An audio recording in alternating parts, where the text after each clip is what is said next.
What is up, comic book readers? Welcome to another episode of the Nerd Herd Comic Book Club. If you are joining us right now live on one of the streams on Facebook, YouTube, and Twitch, thank you for participating along with us. And if you're new, we are a book club for people who like to read comic books, where every week we take a different story arc or a collective volume that we all read along together, and then we gather by these live streams to share our thoughts, views, and reviews about the book. We will be doing some scores at the end, and we will be asking for yours too if you've read along this week. You can catch us as well on all major podcast providers. If you can't watch along live, you can find us there, and wherever you are right now, there'll be a link in the description to all of the socials should you want to go and check those out too. There we go. So let's remind people what we are reading this week. We have been reading Kraven's Last Hunt. That's what we've been looking at this week, and that was written by, I got to do this properly, J.M. DeMattei, art by Mike Zeck. I did dreadful. I know I did dreadful. Whatever, man. And of course, I am joined by my co-hosts, and we have a special guest with us, the person that chose the book this week, and that is Louis from Job Lot Comics. You all right, mate? Everyone, how are you? All good, mate. And we also have Phil from Phil's Nerdiverse. Howdy ho. We have Shane from Dawn of Comics. Hoi hoi. And we have Scott from Scott Shelf. Howdy hi. What the? How are we all? We good? Yes, sir. How are you? Yes, I'm good. Are we looking forward to talking Spider-Man? Yes. Is this, answer me a question before we get started and we do introductions, Owen. Is this the first Spider-Man story arc we've had on the Nerd Head, or do we class Maximum Carnage as a Spider-Man story? No, that's not a Spider-Man story. It is 100% a Spider-Man story. Oh. Yes, it's a Carnage story. Ooh, Spider-Man universe. We've done Spider-Man before. I count Maximum Carnage as Spider-Man. All right, then. That's the official word, then. Okay, so we're ready to meet everyone joining us this week. Always. Yeah. We have Fuzzy Dunlop joining us, everyone's favourite tennis ball, saying hashtag should have been Witchblade. Hi, though. Maybe next time, mate. Maybe next time we'll get some Witchblade action. We've got this month in movies. We've got Tom here saying, good evening, nerd herders. Let the hunt begin. With a rather menacing emoji. We've got Lorraine in here as well. Howdy to you. We have Triple G Comics saying evening all. How are you, Pete? Hope you're well, mate. We have Liam Cartwright. This is where it all starts now, isn't it? Heidi Ho, says Liam. We have Comic Bound. Ho-D Hi. I've got to get this right. Hang on. It's just jumped on me. But every week, you know it's going to happen. Who else do we have here? We have SEC doing this. We also have Daryl Hart joining us. Hello, Daryl. Hope you are well, my friend. We've got Tom hanging around on Twitch there as well. We've got Adam and Caroline joining us, saying hey ho. Who else? I've got a little bit of lag here as well. We've got Helen. Hi, guys. Make me laugh today now, guys. Hey, Helen. That's my mum. Hey, Hey, man. Scott's mum in the house today. There she is, the one that I'm always looking out for every week now. Hello, everyone. Shane's name is hilarious, says Beth. What's so funny about Shane? Have I missed anyone here, guys? No, I don't think so, mate. Great stuff. There we go. As I said then, folks, we are reading Kraven's Last Hunt. If you didn't read along and you want to know where to find that, check the description of the video, and it'll have the issues that you need if you want to go back and have a read. Okay, let's get started. We're going to need that synopsis to kick us off, as we always do, and that's by the person that chose the book. So, Louis, this is over to you. Okay, right, well, this story is about Kraven the Hunter's plan. It's his final gambit. Proved to himself that he's better than Spider-Man, and he wants to replace him. So before fulfilling his destiny in the most shocking and controversial ending ever, without spoilers.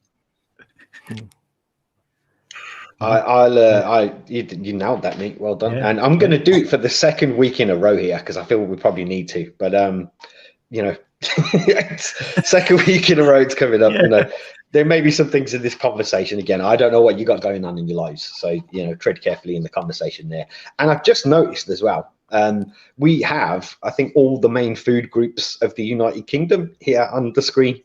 Oh yeah, we do. Yeah, we do. Yeah. So full house. We've done it.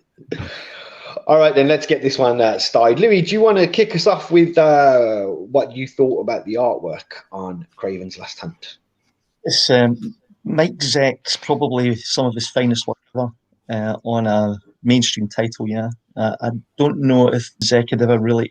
I think he did some runs in Captain America and maybe Punisher and things, but this whole 6-issue series was so special out as part of a regular run that if they were to release something like this today, it'd be like a sort of mini series that would have been hyped and lauded and probably would cross over into every.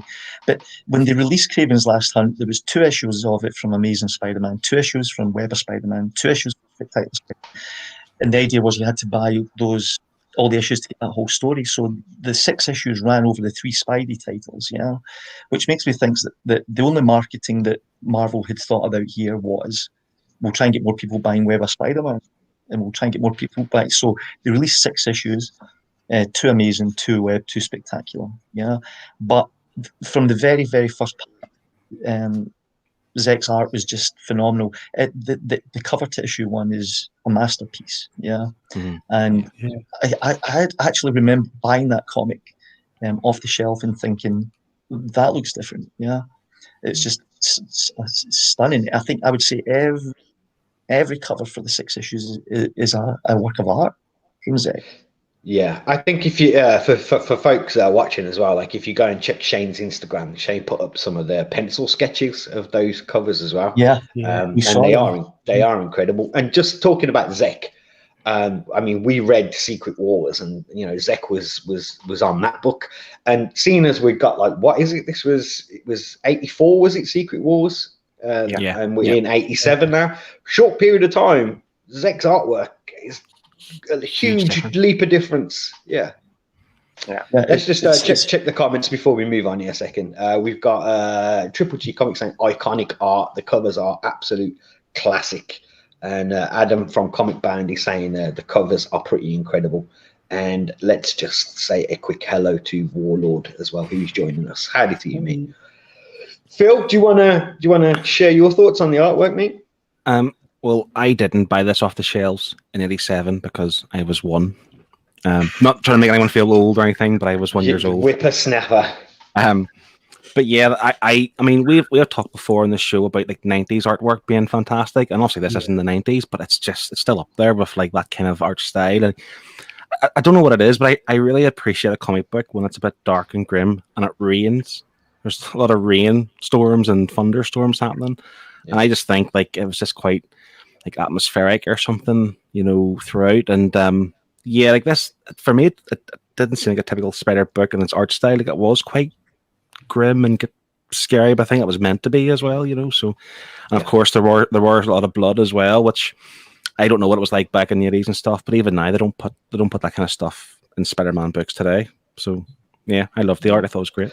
But that was, I think, part of the, you know, during the 80s, we did see a bit of a rise in kind of like bleak kind of madness and darkness in comic books. You know, we saw it with The Killing Joke that we read a few episodes back and stuff now. So I think in the 80s, you did have a kind of rise in that tone of books, which I absolutely loved, you know, back in the day and even now. Scott, how about yourself on the artwork? Yeah, it was great, man. I was just happy that the fact that, you know, it was over 3 different titles, but I'm just happy that the art was actually consistent. And just, you know, it was the same artist all the way through, and it was nice. But like the one thing I've always got to like think about and talk about anytime you like I see anything related to Spider-Man is like, how the hell does Spider-Man get into half the positions he does? Like the shapes that they draw him in, like his arms and legs are everywhere. It's like he's playing a game of his own, like Twister. But like, but yeah, it's it's stunning. Like the whole, like the moodiness of it all. I really liked the start of issue 1 where Kraven is all quite moody and is all very shadowy and stuff on his face, and that's cool. And then the contrast then to like issue 4 where it's just totally white and it's just Peter Parker just like cowering into himself. I just loved it. That was a very brave page that was as well, where they just had him in that kind of fetal position against a white background. It's very brave for a comic book. Yeah, it is. Yeah. Do you know what I'd appreciate as well for issue 1? I believe it was actually the first page that Kraven the Hunter has some really good worked glutes. Like you can tell he squats. He was just he had a very muscular bum. Because the first page that was him kind of on all fours creeping towards like the view, wasn't it? I just thought that guy works out. I think we just had a comment there as well about it, so let's just catch up on a few of those before we let Shane talk about the art. SEC saying part 4 cover is iconic. Yeah, that's the best one. And we've got Adam here who's saying just checked it out. There we go. Louis got the comic right there. Adam saying I checked out Shane's Instagram just now for the cover pencils, and damn, they are even more stunning. I agree, they were fantastic.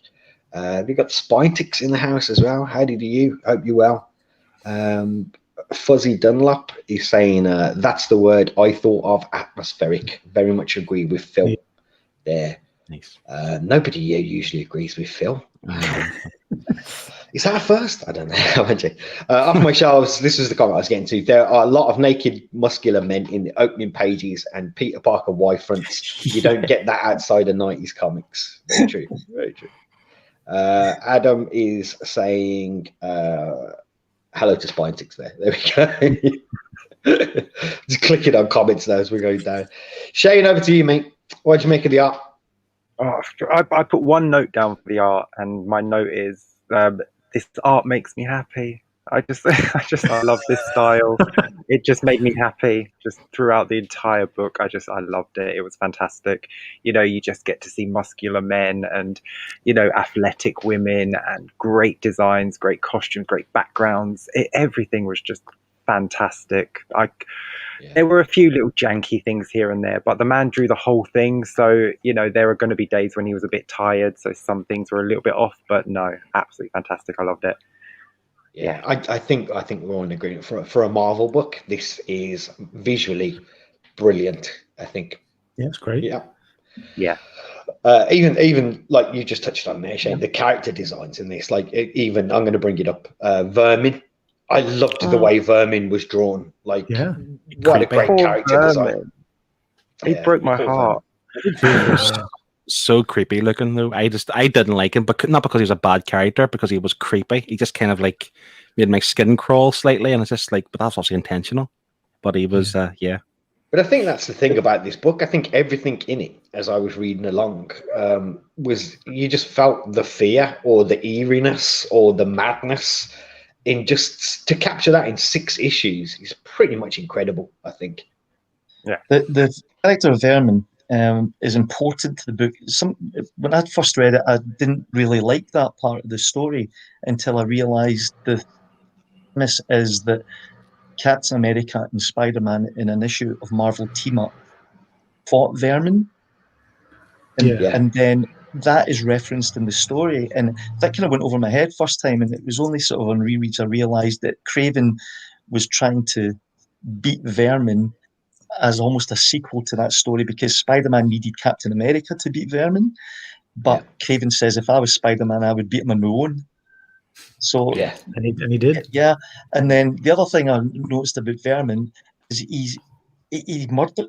I know that you're meant to feel sorry for Vermin, and to a certain point you do, but he is a murderer in this. He kills 5. Oh yeah, and a cannibal as well. He eats people. He's eating them. Yeah. But it was Baron Zemo that turned him into that. He didn't have any choice in that, Yeah. So I think that's where Spider-Man, I think, feels sorry for him, isn't it? In the fact that, because I think at one point he does say, like when he's losing it, he does say to the guy, in his own mind, he says, like, this guy can't help it, like it's not his fault. Before we move on to the story, let's just check the comments and we'll get to the pages and stuff. Let's say hello to Pablo Costa. He's joining us as well. He says, you know how they used to say that Watchmen was unfilmable? I always disagreed. If there's a superhero story that's unfilmable, it's Kraven's Last Hunt. Bold statement there. That doesn't mean that's a bad thing, does it, though? Because, like, no. Like, it's a good story, like, to read, but, like, I think he says below, it's all about the continuity of the history and stuff. So because we don't know anything about Kraven in movies, it would be bad to play that as a movie because we know nothing. But if they gave us, like, you know, Kraven origin and, you know, Chuck Kraven in now and again in other films, and we got to know him, then did that story as a film, then it may be better.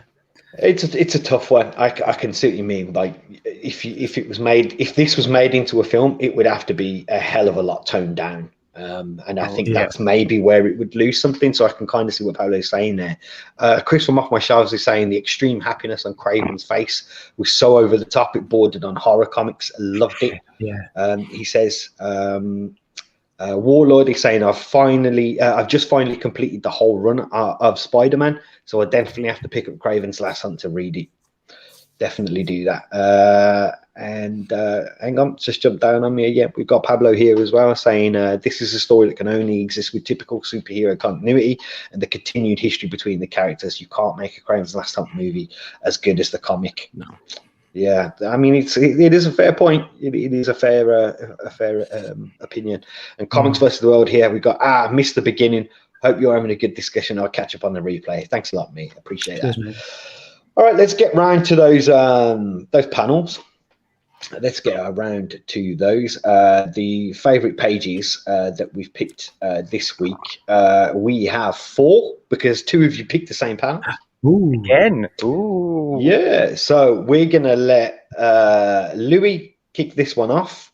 And Shane, you can follow up because you guys chose this one. Ooh, nice. Mm-hmm. Yep. Great minds. Great minds. This is this page is genius, and it's, if you were going to film it, this is the storyboard that you use. Yeah, because that it's so cinematic because you can see Kraven's face and he knows that Spider-Man's there. Yeah, before we do, then we see Spider-Man and he's dropping into the frame, and you see Kraven's face changing as he drops down. Yeah, it's so cinematic, and that Spider-Man hanging upside down there, that's sheer dick. I feel that's like a sort of Ditko type thing where he would drop down upside down into the frame. Yeah. And this, just for the context here as well, this is the part where in this story he knows that Spider-Man's coming, doesn't he? Because we keep getting those dialogue boxes that say he's coming, he's nearly here, he's coming. Yep, he knows that this moment's happening. And I suppose the odd thing is that this is not the final scene, though. This is not the final chapter of this story. Yeah, so it's almost as if this is a finale that comes early, and there's more after this. Because you were thinking at this point, how can there be another issue after this? Well, you know, this looks like it should have been the final battle, and it isn't. Yeah. Shane? I really enjoyed this page because he's so excited that Spider-Man is coming, but he doesn't want to show Spider-Man that he's excited. So you just see his expression changing because he wants to play it cool. I mean, he's proper like up on that spider, but he really just wants to be the strong, Kraven that Spider-Man knows him to be. But he's just like a giddy schoolgirl in that first one. He's just so excited. It's crazy to see him like that. Yeah, and like SEC's pointing out as well, he says Spider-Man's making no sound, but Kraven senses him, and that I think that ties in with that when we get that, he knows he's coming. Like Louis says, this moment is going to happen, and it is an incredibly sinister moment. I think around that time when that happens. Just before we move on, let's just say hello to Declan Glasgow joining us as well, and also Gareth Logan. Howdy to you guys. Hope you are well this evening too. Is there any more you guys have on this page? No. No. All right then. Let's move on to let's see whether Chris was right. Chris said, "I bet Phil picks a rainy one." Well, it's hard not to. I mean, it rained for like the whole 2 weeks of the book. Yeah, it did. It was pretty much rain throughout, really. Although it's not the rain that attracts into this page. Like, there's a few different things. So the bottom panel, I love the way every couple of pages they kind of showed this, and there was more and more spiders gathering at Spider-Man's gravesite. I enjoyed that part, but the reason why I like this, because I mentioned before that Furman was very, very creepy.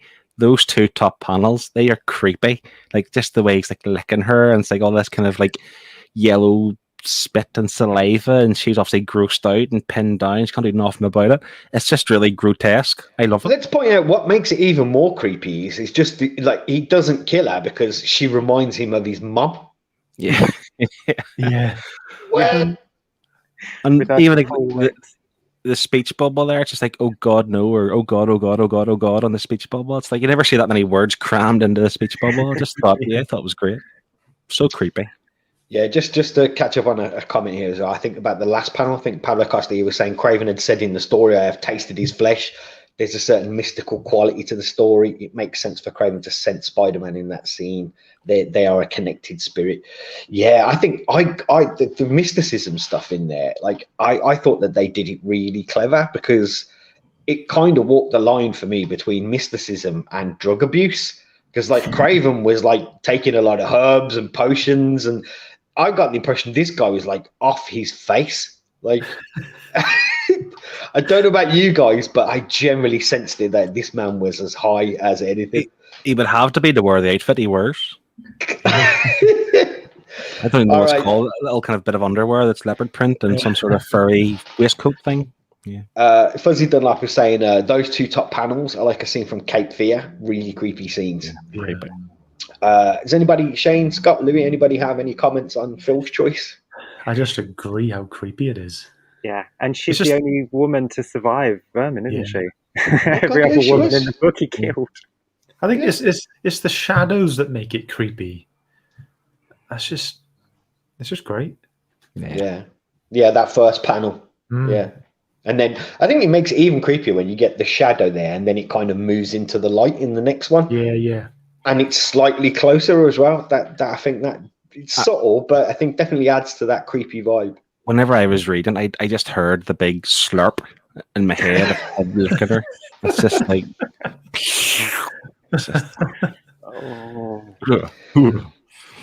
Okay, let's move on then to Scott.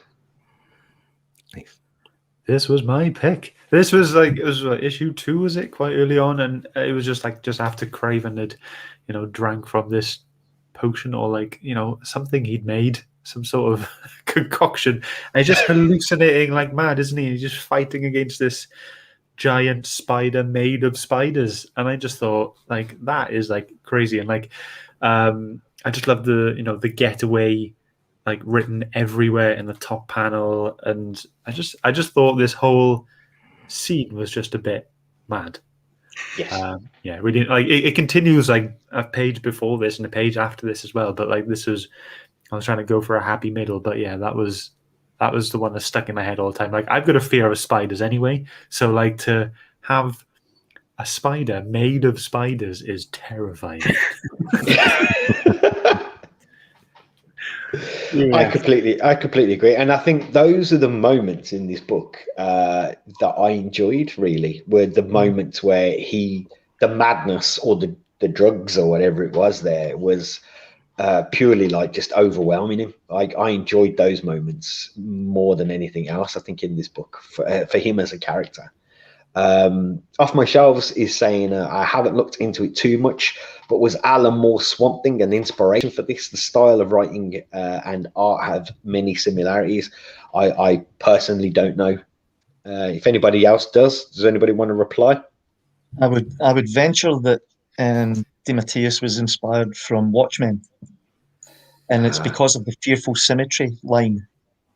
It's repeated. It's repeated quite a lot.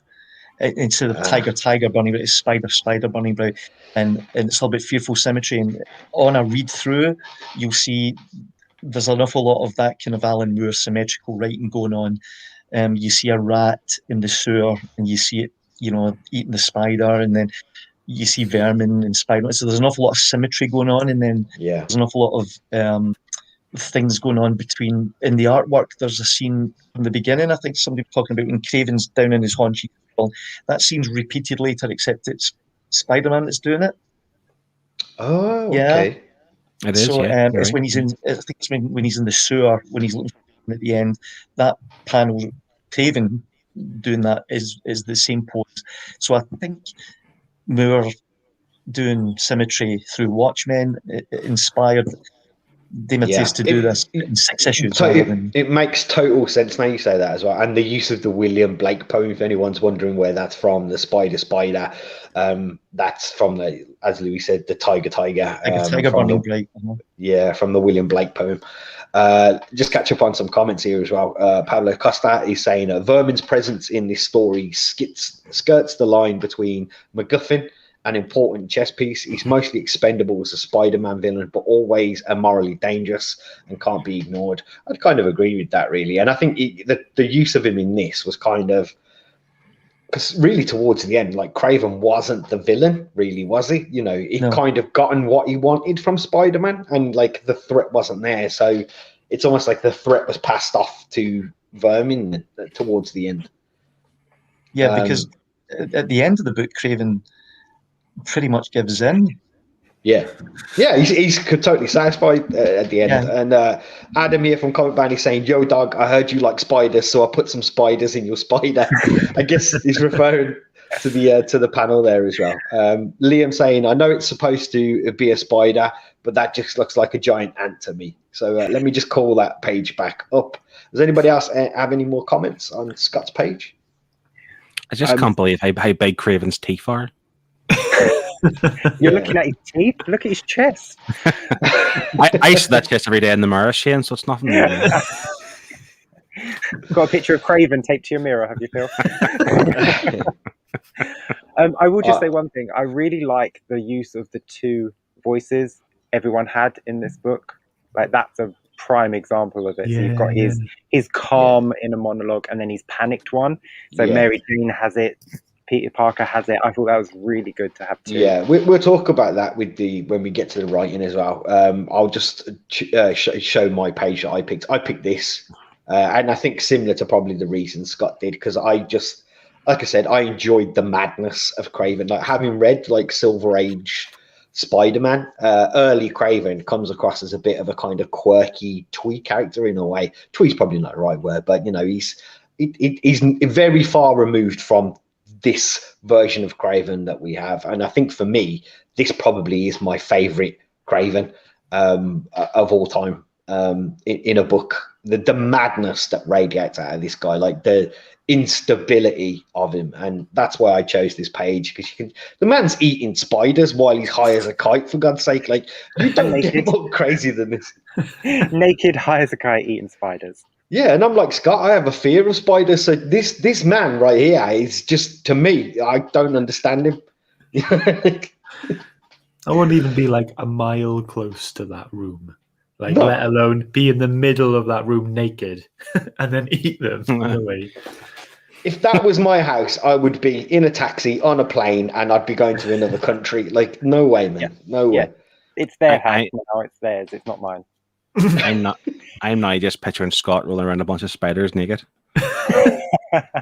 Ever float your boat, mate? We've got Liam here saying he agrees with you, Shane. Enjoyed the split dialogues as well. I got to be honest, at first I think it slightly annoyed me a little bit to start with, but once, I think, like Lee said, once the symmetry theme kicked in, it kind of made sense. Then it flowed more. Yeah, I think at the beginning they were too much in agreement, the 2 voices in the head. But then once one became really panicked and the other was calm, and that's when I really enjoyed them. Oh God, yeah, especially towards the end. It almost seemed to me like at the end that like Spider-Man almost had like post-traumatic stress or something. Oh, being buried alive. Yeah. when it first occurred, I actually thought it annoyed me because I thought we were going to see like another character, like there's another character somewhere about to be introduced. This is his dialogue. It wasn't until Mary Jane started to have it. We kind of like I understood now what it means, because it was different colors as well, which obviously makes sense because they're trying to differentiate between the two. But it wasn't until Mary Jane's kind of dialogue where I kind of picked up that's meant to be. But yeah, I enjoyed it, but just not at the start. SCC saying about the last page there, he's embodying the enemy. SCC, I don't care what he's doing. That's just wrong in my opinion. That's you don't eat spiders, man. You don't. To be honest, these whole 6 issues they should use this to teach kids in schools not to take drugs. Like. This is your brain on drugs. You'll eat spiders naked. Don't do it. Do you want to eat spiders? Well, then don't do drugs. Louis, you let's kick off with the writing then. What did you make of the writing on this?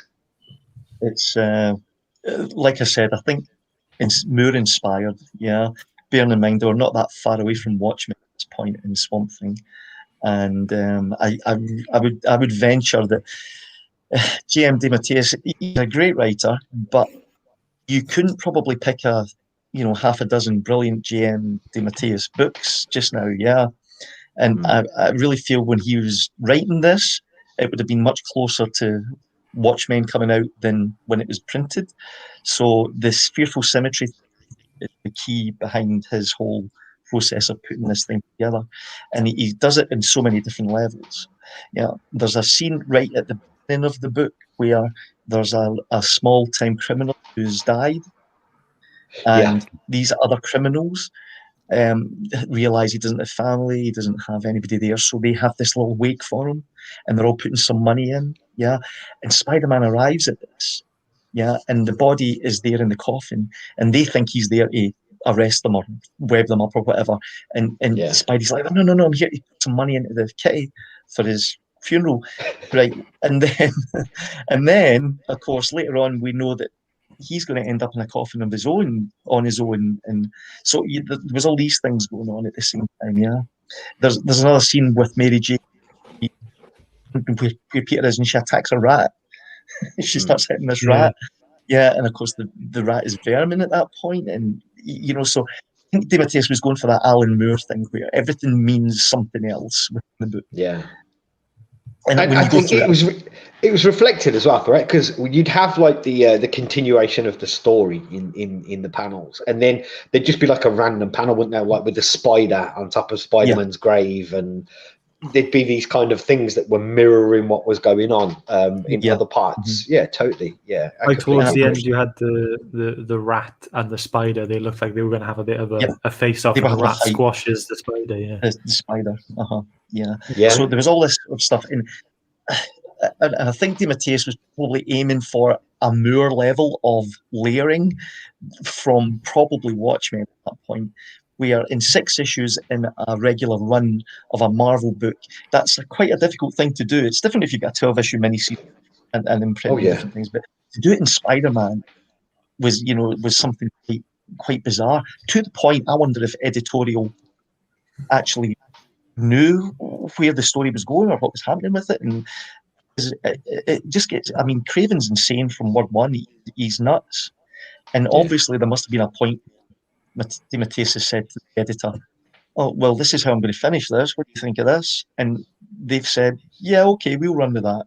So you can just imagine just kind of like flipping through, going, it's a busy day. I can't be able to read the end of it. Yeah, it'll do. Just print that. And then, you get the whole shotgun in the mouth. Like when that came out, I was like, what? Yeah, surprising that. It's completely shocking for the comic that it was. And for, like I said, today it wouldn't be in an issue. I don't know if they would do that in an issue of Spider-Man today. Yeah. I'm just not sure. I think this is quite unique to that 80s style of comics, like I say, where we had a kind of rise in we saw a lot of dark storylines coming into comic books, and I think this is a product of that, but done very well for Marvel. Done very well for Marvel. Yeah. And I suppose it's worth pointing out as well, because I had a few people ask me why they were reading this as well this week, about it being the symbiote suit. And it's worth pointing out for people, it's not the symbiote suit. Spider-Man got rid of that in Web of Spider-Man #1 with the famous church bells. And another reason why this is an exciting time for Spider-Man readers is because, we're only, I think, about 6 or 7 issues away from Venom appearing off the back of this as well. So Venom, Spider-Man got rid of him, Venom bonds with Eddie, and then after this, we get the Venom stuff. So very exciting time for Spider-Man readers. Mike Zeck used that. Oh, sorry, Shane. I'm saying Mike Zeck used that black costume better than probably any other artist around at the time. Yeah, I would agree with that completely. And we got SCC saying, I didn't really like how in the end Vermin was defeated really quickly. Like when Spider-Man resurfaced, the police were there and like, there's the killer guy we're looking for. But thanks, bye. I think though, like Vermin wanted to be caught. Like he doesn't want to kind of be suffering this kind of illness, and he blames everyone for obviously, like he blames Captain America and Spider-Man and stuff. But it mentioned Baron Zemo, but obviously it didn't seem to blame him, if you know what I mean. I think he obviously wants to be kind of helped and end this kind of suffering. So I think he did give in a bit easily. I think that's the key what you're saying. I think he just wanted to stop suffering, didn't he? Because even when they're trying to help him at the end, he's like, no, just leave me alone. Like, I think he just wanted it to end, Yeah. And even Spider-Man himself said he's not a bad guy. This isn't his fault. This was done to him, and like who he is. Yes, he's a murderer, but at the same time, it's not his fault. He didn't put himself in that position. So I like the fact that he's going to see Reed Richards for help now, and hopefully he fixed him. Yeah. Scott, how about you? What did you feel about the writing? Have you read much Spider-Man, Scott? No. Okay, so what did you make of this one? Yeah, it was good. Like I know it was a Spider-Man story, but it felt more of a Kraven story, and I thought that was cool. Like, I know I haven't read any Spider-Man, but I feel like that would have been quite fresh for Spider-Man readers to be okay. Like, this isn't purely focused on Spider-Man. This is really Kraven's story, and he's got the spotlight for these 6 issues. I thought it was cool. Issue 4 was my favorite. For the cover, for what goes on, but it was the best issue, but it was the quickest one to read. It just flew by, but I was like, that was great. And yeah, I think like I don't have that much negative things to say about the book, but I think the only thing I would want to say that is negative is on issue 5. I think it was just very like inner monologue heavy. Yeah. And like I was just thinking this could have been speech, like not monologue. And like I understand that most of the story is like, it's a massive flashback, isn't it? When he's standing at the coffin, and this whole thing is a flashback. So you are getting like that kind of narration from him after all of this has happened. But I was just like, this is very in a monologue heavy.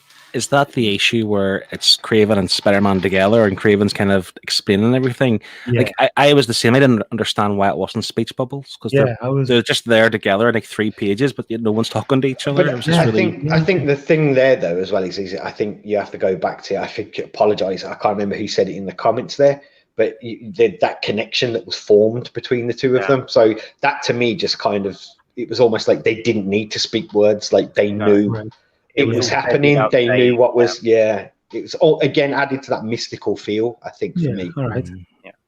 Let's just say a quick hello to Firehawk joining us. How did you, mate?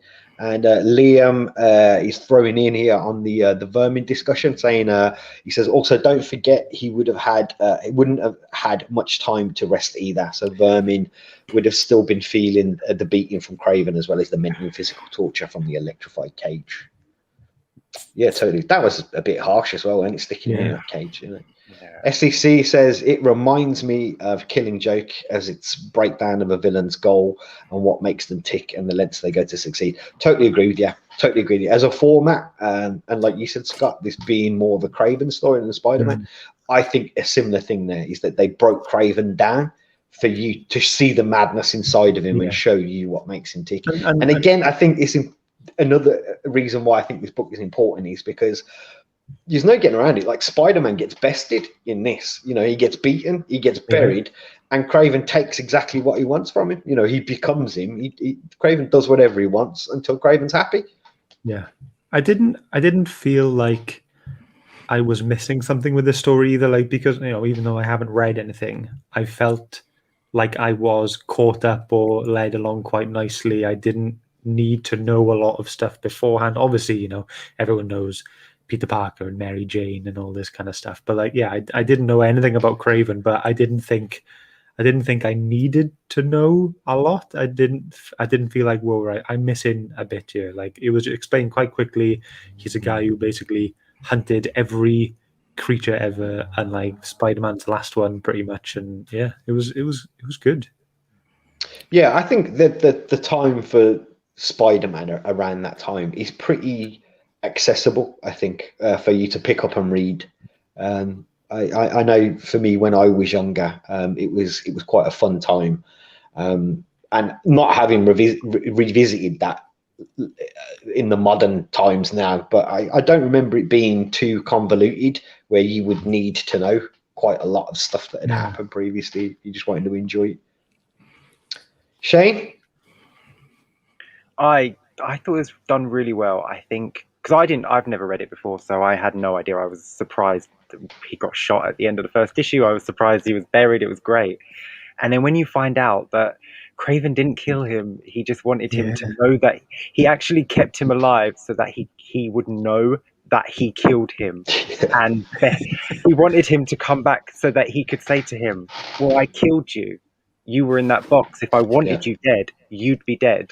And not only that, I became you, and I bested someone you couldn't, and became a better version of you. So you can go now. Bye. I've done that's it. Just sod off. I thought that was amazing to just properly just smack down Spider-Man like that on such a, not just a physical level, but on an emotional and a psychological level. He's just like completely broke Spider-Man. And it was just fantastic. I don't think anyone has ever done that to Spider-Man before or since, shown such superiority over him. It was fantastic. Yeah. And I think that's what I mean by, I think it was important for Spidey readers at that time, because to see somebody that powerful get bested in that way, not just physically but psychologically as well, was a huge deal, I think, for that at that time. So I think we're all kind of in agreement that we enjoyed the writing, we enjoyed the art. Yeah, I think there was just, if I had to criticize, if you asked me to criticize it and say something that would be a negative, I do think it was a little bit repetitive with him talking about his parents and his mother and his dad, and it was the same thing, just reworded. You know, he wasn't changing what he was saying about them. It was the same thing. It was just a different version of what he was saying. So for me, that did get a bit much. But I mean, it's a little nitpick. It's nothing major. I can understand that, but I think for me, I kind of walk in the line of it is that yes, it was a little bit monotonous at times, but that kind of lull that comes with that monotony kind of added to the creepiness a little bit for me. So it was kind of, I'm on the fence about it, really. Just a one-track mind kind of thing. Yeah, I think we should remember is that those issues would be coming out. You know, you wouldn't read that as a trade. So, and it wasn't written for the trade. It was written for people who are buying that comic one fortnight later, getting the next part of it, almost like a TV show that would maybe recap. So I think there might have been, maybe back in the day, there was not this, the idea was that comic, if you pick up the second part of that comic, you should still be able to kind of get a grasp of what was going on. I'm not sure who it was in Marvel that said that, but the idea was every Marvel comic is somebody's first comic. So if you were writing a Marvel comic, you had to remember this is somebody's first comic. Yeah, so I think it's much better these days. But I've been reading through the Eternal stuff, and it's like every issue they're kind of reminding you what happened in the previous one. You know, so there's different style of writing back in the kind of like that 70s and 80s period as well. Mm-hmm. So it's more noticeable in a trade. So I don't think I would have noticed it had I read it week to week or month to month. To be honest, you'd probably be thankful for it. Yeah, absolutely. Yeah. Adam here from Comic Bound is saying Shane just nailed it with what he said there, and now I think it should have been called Kraven's last mic drop. It's worth pointing out as well. I mean, we're not spoiling anything because these stories are quite old now as well. Kraven doesn't stay dead. He does come back. Spoilers? How? Read on. How does he come back? Let's just Did he just shoot himself with drugs and then he came back 2 weeks No. later? I think from my memory, I think he's resurrected by family. And then I think, and again, somebody can correct me if I'm wrong in the chat here, if we've got some like hardcore Spidey fans in here. I think that he wants to go back to the afterlife after that, but he can only be killed by Spider-Man. So obviously, Spider-Man doesn't kill, so he's trying to provoke him to kill him. Oh, I think. damn. I'm pretty sure that's what happens further down How the to add more crazy. There's also you a know clue. that there was a sequel to this. You know that they did a graphic novel sequel to this. Kraven's Last Hunt again. Was it like It's called Kraven's Last Hunt? Seriously? Is it The Hunted? Oh, the recent one? Sorry, here. Can you see that? Soul of the Hunter? Oh, okay. Okay. Now, is this a sequel, or does this kind of... No, it's a complete sequel. Wow, okay. Nice. It's a one-off. There you go, It's a folks. square-bound, double-sized, and it's DeMattei and Mike Zeck, Bob McLeod. It's the same creative team. And JM DeMattei was getting so much flack about the suicide of Kraven. He was hammered for it, and this was before Twitter. So he had to do a sequel, So and it's terrible. Oh, Yeah. okay. They use it hard though, aren't they? I can see that though. I mean, let's be honest. What he did was really brave there. I mean, I could see back in the day people would throw a load of shade his way, but as far as writing something legendary, doing something brave like that is, I think, it's gonna solidify this as a book that will stand the test of time. Those 6 issues. It's clearly stuck. Yeah, it has. It has. I think because of the shocking nature of the actual story, but seeing the sequel here, right? Kraven appears to Peter as a ghost. Oh dear! Seriously, right? And then Peter then they have to get the resurrected corpse of Kraven, and he has to fight him so that Kraven's soul can finally be released into the ether. There you go. A hard pass on that one. Please don't suggest it for the next. There you go, folks. If you want some further reading, Soul of the Hunter there, we've got that there. Adam here from Comic Bound is saying, I did feel like the only real criticism I have with this story are just a product of its time. And actually, it does so much that feels quite ahead of its time that I can't really fault it. I agree with that. There is a lot of, it's bound to be, isn't it? This was written a long time ago now. There's going to be some things in there we look back on and go, that didn't quite age as well as it should have. But as far as 6 issues, I think what they achieved in 6 issues for me was pretty incredible.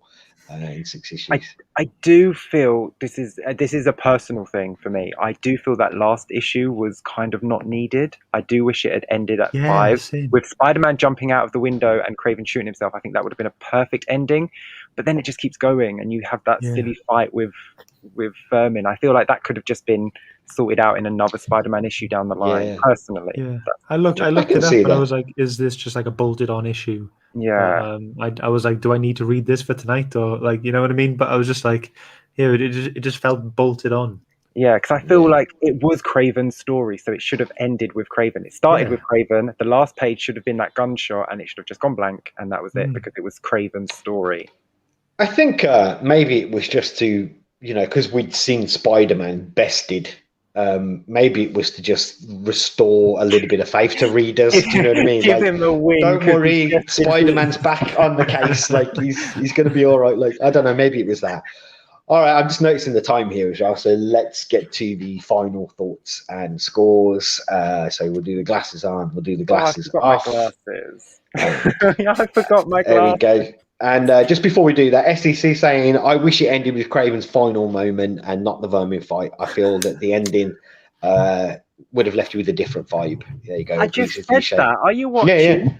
Yeah. All right, let's get to the final thoughts and the scores then. You know the drill, folks. If you've read along with this week, drop us your final thought and score in the chat, and I will make sure I pick up everyone's scores, and we'll go through them, and we'll take an average of what everybody thought. So, Louis, over to you. Well, it's a classic, yeah, and obviously I picked it, so I'm going to enjoy it. I do agree that the final issue is slightly redundant and maybe takes a little bit away from it, yeah. I think what we might have missed, though, I hate to go on, is that the relationship between the characters. It was all about Kraven, but there's a huge part of the story about Peter Parker and Mary Jane. If it wasn't for Mary Jane, Peter might not have came through the ordeal, because it's her he's trying to reach. And bear in mind, they've not long been married. Yeah. So there's a section in that where there's this sort of another sort of dream sequence where Peter is reborn. Yeah. And I think that might go unmissed when you're rereading this, but it is. I know it's all about Kraven, but Peter Parker is Spider-Man. Spider-Man isn't Peter Parker. Yeah. So nobody else could have get through that except for Peter. Yeah. And it was only because of Mary Jane. So I felt maybe we never touched on that enough, but I do believe that there's a huge part of their relationship that gets him through this. And then in defense, there's a nice reunion with 2 or 3 times in the book.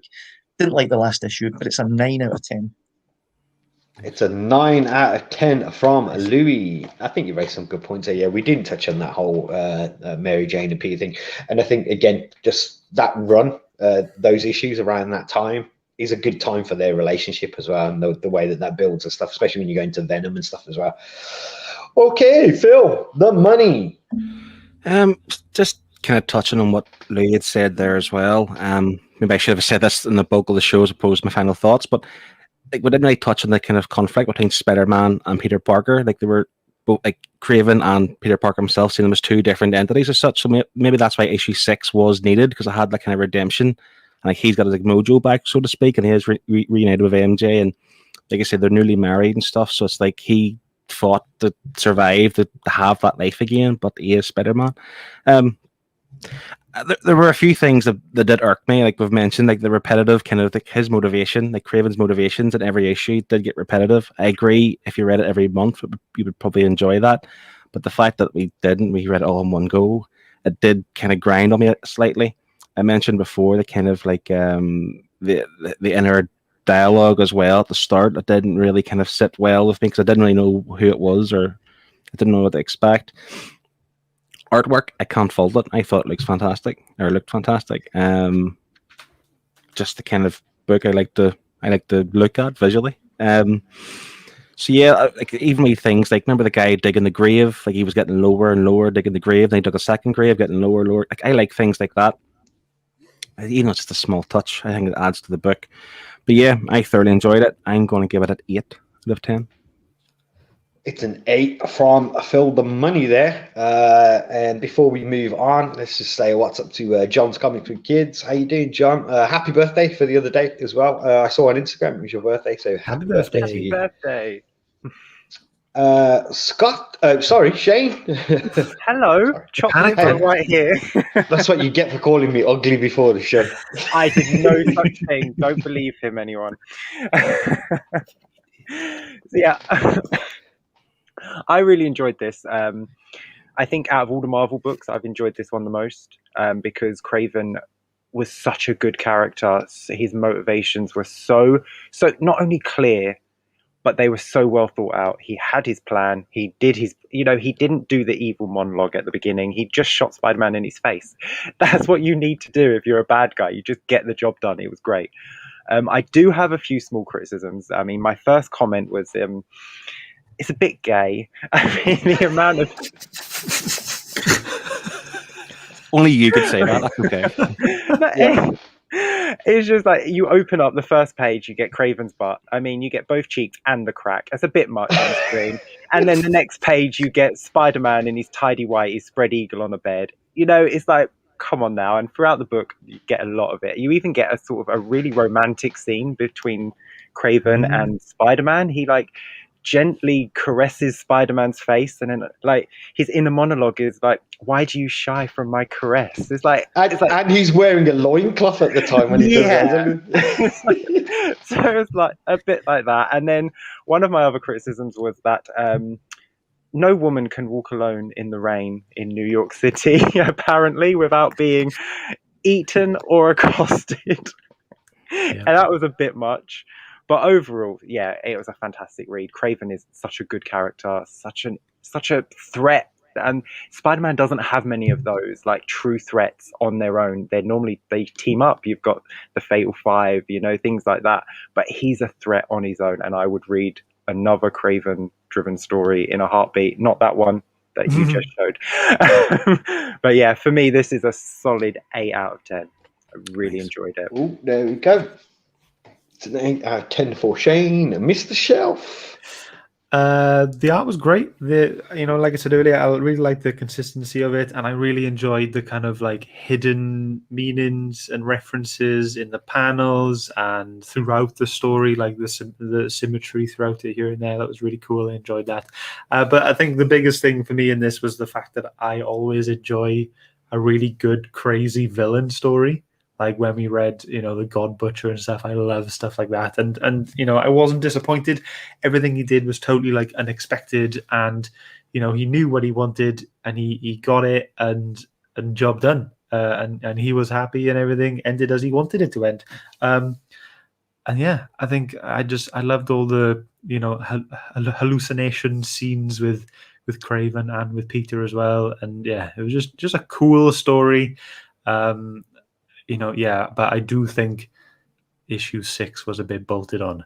And I think that's my only like big criticism. But yeah, I think that's it for me. And it's going to get a 7.5, please.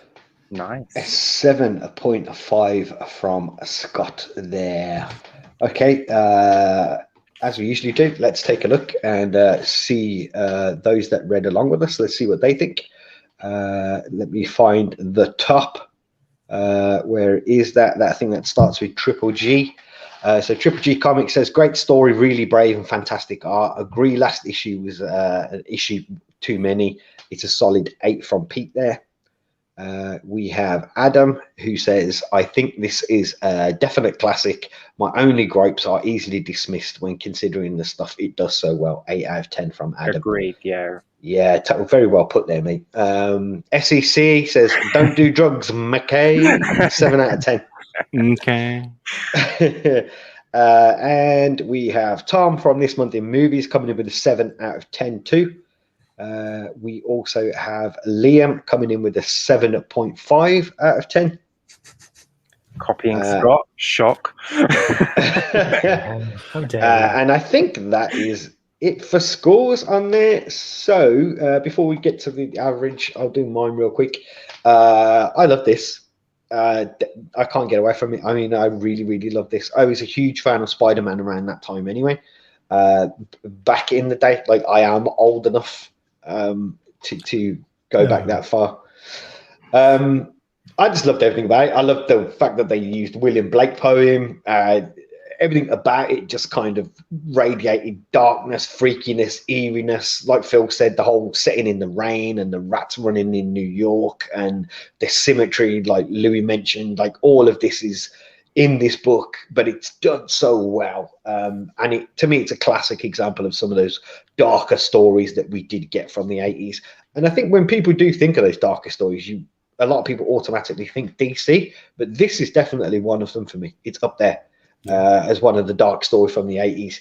And I think the madness was done so well. Like I said, Kraven, very early on when he first appears, he's a bit of a silly character. This makes him something incredible in my eyes, like something completely demented and lost in a void somewhere. And that just makes for a great villain for Spider-Man. For me, I just think this was a great time for Spider-Man readers. Straight after this, you get the whole Venom stuff as well, like amazing. Like even where this slots in, I literally have no criticisms from this. I do agree with you guys that issue 6 was a little bit, you know what I mean? Like, could we have done without that? But again, like I said, maybe they did put that in to just show that, Spider-Man does go on. He rises above and he carries on, even though he has been beaten. So for me, I'm going to shut the hell up. It's an 8.5 out of 10 for me on this one. Nice. All right, then, let's do it. Let's see what everybody made of it. So everyone watching along who've read along, we had 5 scores this week from everyone, and they averaged a 7.5 from everyone that read along this week. And for us, we scored this an average of 8.2. Ooh, nice. So what everybody wants to know is, where does that fall on the Nerd Herd leaderboard? No. It's kicked off Planet Hulk. Oh, Nice. So there you go. It drops off Planet Hulk. What spot is Planet Hulk in? Planet Hulk is in 6th place. There we go. So it goes above Planet Hulk.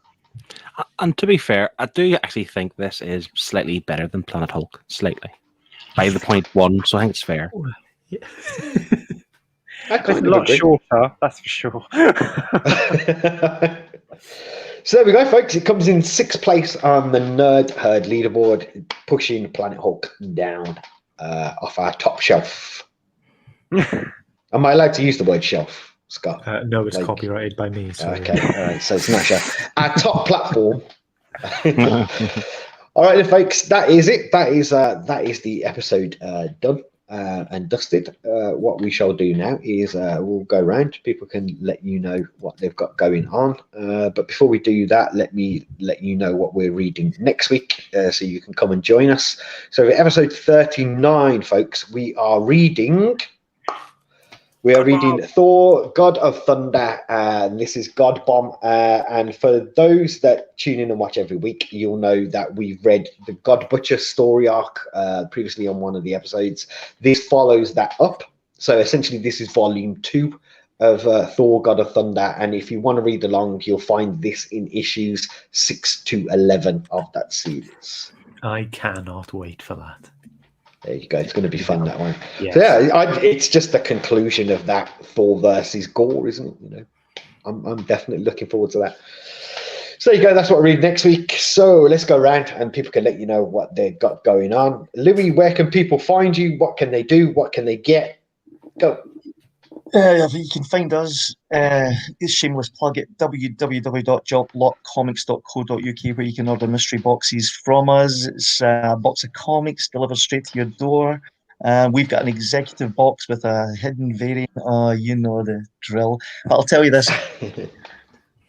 We've got a YouTube channel that nobody knows about, and it's Jobblock Comics, yeah?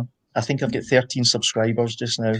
So if anybody's watching this, and all I do is I show comic book covers that we might be having in the boxes, it's literally the worst YouTube channel you've ever seen.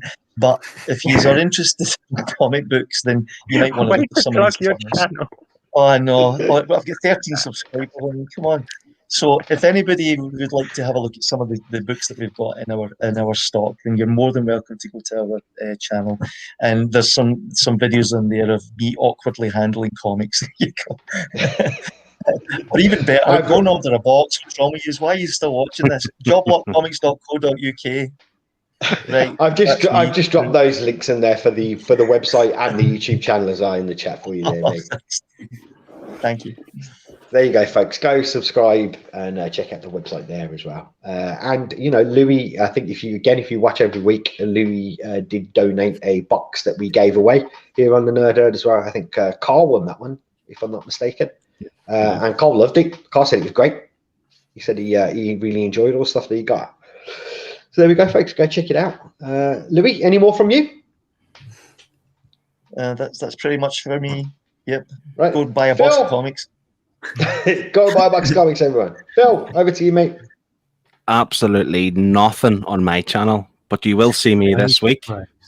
But these two boys down below will explain all of that goodness coming your way with me on. Okie dokie. There we go. Shane, let's start with you then. Explain away what you got going on.